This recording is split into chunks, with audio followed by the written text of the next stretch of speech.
நம் தேவனாகிய இயேசு கிறிஸ்துவினால் உங்களுக்கு கிருபையும் சமாதானமும் சந்தோஷமும் உண்டாவதாக. பலிபீடம் என்னும் ஜீவ வார்த்தையை குறித்து இன்றைக்கு நாம பார்க்கவிருக்கிற வேத பகுதி யாத்ராகமம் 32வது அதிகாரம் வசனம் 5, எக்ஸடஸ் சாப்டர் 32 verse 5. ஆரோன் அதை பார்த்து அதற்கு முன்பாக ஒரு பலிபீடத்தை கட்டி நாளைக்கு கர்த்தருக்கு பண்டிகை என்று கூறினான். இந்த வசனத்திற்கு போறதுக்கு முன்னாடி பலிபீடம் எனப்படுவது கர்த்தராகிய தேவனுக்கு மாத்திரம் கட்டப்படுவதல்ல, மற்ற நம்பிக்கையுடைய ஜனமும் அவங்க சேவிக்கிற காரியங்களுக்கு கட்டுகிற ஒன்றாகவும் இருக்கு. இதை நாம வேதத்திலையும் அநேக இடத்துல பார்க்கிறோம். உதாரணமா சொல்லணும்னா 1 ராஜாக்கள் 18வது அதிகாரத்துல கர்த்தருடைய தீர்க்கதரிசியான எலியா கர்த்தருக்கு பலிபீடத்தை உண்டு பண்ணுகிறது போல ஆகாபும் அவனுடைய ஜனங்களும் பாகாலுக்கு பலிபீடத்தை கட்டி அதற்கு முன்பாக ஆடுகிறதாக 26வது வசனத்துல கொடுக்கப்பட்டிருக்கு இல்லையா? அது மாத்திரம் இல்லாம புதிய ஏற்பாடு புஸ்தகத்துல அப்போஸ்தலர் நடபடிகள் 17வது அதிகாரத்துல பவுலடியார் அத்தேனே பட்டணத்துக்கு போய் அங்க இருக்கிற ஜனங்களுக்கு தேவனை அறிவிக்கும் போது அவர் பயன்படுத்துகிற யுக்திக்கு ஒரு பலிபீடத்தை காண்பிக்கிறார் இல்லையா? அங்க அறியப்படாத தேவன் எழுதியிருக்கோம். அந்தபடியாக அங்க அநேக பலிபீடங்கள் இருக்குன்னு கொடுக்கப்பட்டிருக்கோம். இந்தபடி இந்த பலிபீடங்கள் அந்நிய காரியங்களுக்கும் கட்டப்படுகிற ஒன்றா இருக்கு. இப்போ நாம பாக்குற பிரதான வசனத்தை எடுத்துக்கொண்டோம்னா அதுல ஒரு பலிபீடம் சொல்லப்பட்டிருக்கு. அதனுடைய பின்னணியை பார்க்கலாம். மோசே தேவனாகிய கர்த்தரை நோக்கி பார்த்து கற்பனைகளை பெற்றுக்கொள்ள சீனாய் மலைக்கு போறாரு இல்லையா? அப்போ 40 நாள் அளவும் அவர் அங்க தங்கியிருக்கிறாரு. அவர் வர தாமதமான போது இஸ்ரவேல் ஜனங்கள் எல்லாரும் மோசேக்கு என்னாச்சோன்னு சொல்லி ஆரோன் இடத்துல போய் நீர் எழுந்து எங்களை வழிநடத்தி முன் செல்ல தெய்வங்களை உண்டு பண்ணுன்னு சொல்றாங்க. அதை கேட்டு ஆரோனும் அவங்க இடத்துல இருந்து பொன்னாபரணங்களை வாங்கி சிற்பக்கருவியை எடுத்து பொன் கன்று குட்டிய விக்கிரகமாக வார்ப்பித்து கொடுக்கிறாரு. இப்படியாக வார்ப்பித்து கொடுத்ததுக்கு பிற்பாடே அதை பார்த்து அதற்கு முன்பாக ஒரு பலிபீடத்தை கட்டி நாளைக்கு கர்த்தருக்கு பண்டிகைன்னு சொல்றாரு. இந்தபடியாக ஒரு விக்கிரகத்துக்கு பலிபீடத்தை உண்டு பண்ணி நாளைக்கு கர்த்தருக்கு பண்டிகைன்னு சொல்றது எவ்வளவு அபத்தமா இருக்கும். அது மாத்திரம் இல்லாம அடுத்த நாள் அதிகாலமே எழுந்து அவங்க சர்வாங்க தகன பலிகளையும் சமாதான பலிகளையும் அந்த பலிபீடத்தின் மேல இட்டு ஜனங்கள் புசிக்க குடிக்க உட்கார்ந்து விளையாட தொடங்கினாங்கன்னு சொல்லப்பட்டிருக்கு. எவ்வளவு அருவருப்பான காரியங்களை நடப்பிக்கிறாங்க. இப்படியான காரியம் கர்த்தருடைய பலிபீடத்துல நடக்குமா? கர்த்தருடைய பலிபீடத்தை குறித்து பார்த்த கடந்த நாட்கள்ல அது எவ்வளவு பரிசுத்தமாக இருக்குதுங்கிறதையும் அதை தொடுகிற யாவும் பரிசுத்தமாகுங்கிறதையும் பார்த்தோம் இல்லையா? அப்படி நம்முடைய தேவன் பரிசுத்தமானவராக இருக்கிறாரு. அவருடைய பலிபீடமும் பரிசுத்தத்தை உணர்த்துவதாக இருக்கு. அந்த பலிபீடம் அவரையே மகிமைப்படுத்துவதாக இருக்கு. அப்படியாக மகிமைப்படுத்தும் போது அந்த ஸ்தானத்துல இறங்கி அவர்தாமே அந்த ஜனங்களை ஆசிர்வதிப்பவராக இருக்கிறாரு. ஆனா இந்த இடத்துலயோ கர்த்தருக்கு பண்டிகைன்னு சொல்லிக்கொண்டு அவங்க செய்கிறது எல்லாமே அருவருக்கத்தக்க காரியம், அசுத்தத்திற்கு ஏதுவாக இருக்கு. இப்படியான ஒரு அவல நிலைய அன்றைக்கு மாம்சத்தின் படியா இருந்த இஸ்ரவேலர்கள் தங்களுக்கு உண்டு பண்ணி கொண்டாங்க. இதை அறிந்த தேவன் மனமடிவாகி மோசேயின் இடத்துல வார்த்தைகளை வெளிப்படுத்துறத மேற்படியா இருக்கிற வசனங்கள்ல பார்க்கிறோம் இல்லையா?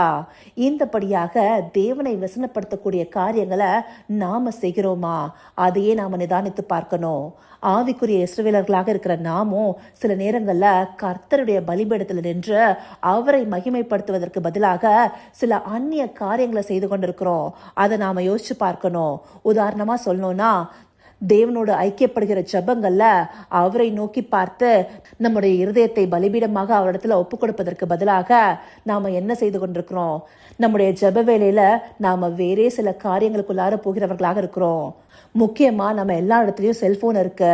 ஜெபிக்கிற வேலையில அதுல ஒரு நோட்டிபிகேஷன் வந்தா போதும், அதை என்னன்னு பாத்திரலான்னு சொல்லிட்டு அதுலயே போய் அதுல மூழ்கி போயிட்டு அந்த நேரத்தை நாம கர்த்தருக்குரியதாக வைத்திருக்கிறதா நினைத்து கொள்றோம்.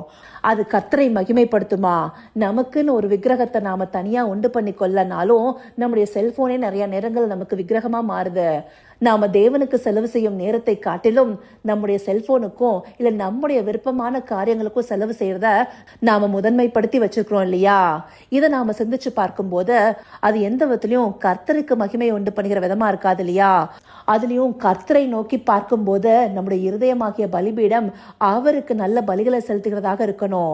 அதை விட்டுட்டு முழு இருதயத்தையும் நாம கர்த்தரிடத்துல ஒப்புவிக்காம நம்முடைய சிந்தைய வேறே பக்கம் திருப்பும் போது அது ஒரு நாளும் கர்த்தர் கர்த்தருக்குரியதாக இருக்காது. அது மாத்திரம் இல்ல, சில நேரங்கள்ல நாம மனிதர்களை மகிமைப்படுத்தி அதை கர்த்தரை கனம் செய்கிறதாக நினைக்கிறோம். உதாரணமா சொல்லணும்னா, சிலர் நல்ல தீர்க்க தரிசனமான ஆசீர்வாதமான காரியங்களை வெளிப்படுத்துகிறவர்களாக இருப்பாங்க. அப்படிப்பட்ட மனிதர்களை பின்தொடர்ந்து அவங்க வாயிலிருந்து பெற்றுக்கொள்ள வேண்டிய ஆசீர்வாதமான தீர்க்க தரிசன வார்த்தைகளை தேடி போய் அதன் மூலமா அவங்கள மகிமைப்படுத்திட்டு அது கர்த்தருக்குரிய கனமாக நினைப்பாங்க. மனிதர்களை கனம் பண்ணலாம், ஆனா எல்லா மகிமையும் கர்த்தருக்கே உரியது. எந்த தீர்க்கதரிசியின் பின்னாடியும் கர்த்தர் நம்மை போக சொல்லல. நமக்கான காரியங்களை கர்த்தர் தாமே வெளிப்படுத்துகிறவரா இருப்பாரு. இல்ல சில மனிதர்கள் மூலமா அவர் தாமே அந்த வார்த்தைகளை கொண்டு வருவாரு. நாம அவங்களை தேடி போகும்போது குறிக்கேட்கிறவர்களுக்கு சமானமாக அல்லவா நடந்து கொள்கிறோம்.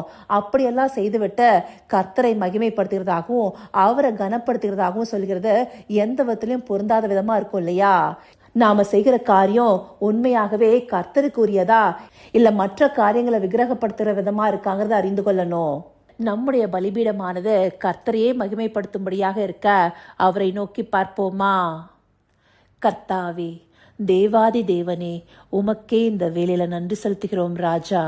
அப்பா, அந்த நாட்கள்ல மாம்சத்தின்படியா இருந்த இஸ்ரவேலர்களோ உமக்கு பண்டிகைன்னு சொல்லி பலிபீடத்தை கட்டி அருவருக்கத்தக்க காரியங்களை செய்தது போல இந்த நாட்கள்ல ஆவிக்குரிய இஸ்ரவேலர்களாக இருக்கிற நாங்களும் மற்ற காரியங்களுக்கு நேரத்தை செலவிட்டு உம்மை மகிமைப்படுத்த தவறுகிறோங்கிறத இந்த பகுதிகள் மூலமா எங்களுக்கு காண்பிச்சிருக்கீங்க தகப்பனே.